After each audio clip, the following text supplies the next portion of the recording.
আসসালামু আলাইকুম। আজকে আমি শেয়ার করব খুবই সহজ উপকরণ দিয়ে চিকেন বিরিয়ানি। চলুন দেখে নেওয়া যাক।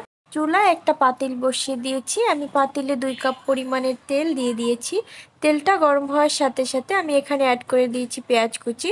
এবার এই পেঁয়াজ কুচিটাকে খুব সুন্দর করে ভেজে আমি বেরেস্তা বানিয়ে নিয়েছি। বেরেস্তা বানানো হয়ে গেলে আমি এখানে দিয়ে দিব সামান্য পরিমাণের পানিটা দেওয়ার পরে আমি এখানে অ্যাড করে দিব আদা রসুন পেস্ট।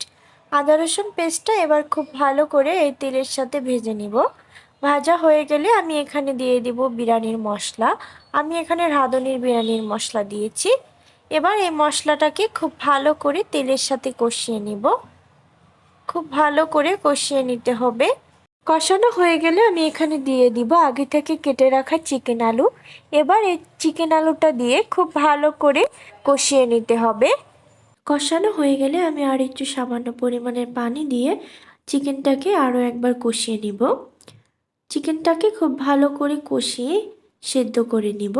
আমি এখানে সামান্য পরিমাণের লবণ অ্যাড করে দিয়েছি। আমার লবণের পরিমাণে কম হয়েছিল তাই এখানে আমি 10-12টা কাঁচামরিচ দিয়ে দিয়েছি। আপনারা চাইলে বেশি কমও দিতে পারেন।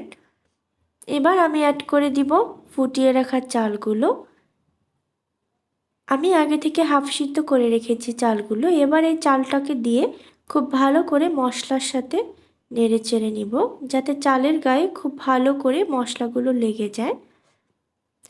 আমার ভিডিওটা ভালো লাগলে লাইক সাবস্ক্রাইব করে দিবেন। নতুন নতুন ভিডিও পাওয়ার জন্য চ্যানেলটি সাবস্ক্রাইব করে দিবেন। আমার বিরিয়ানি রান্না শেষ। আমি এখন চুলার আঁচটা হাই হিটে রেখে খুব ভালো করে আরেকবার নেড়ে উঠিয়ে ফেলবো। খুবই অল্প উপকরণ দিয়ে তৈরি করে ফেললাম বিরিয়ানির রেসিপি। আপনারা চাইলেও বাসায় ট্রাই করে দেখতে পারেন।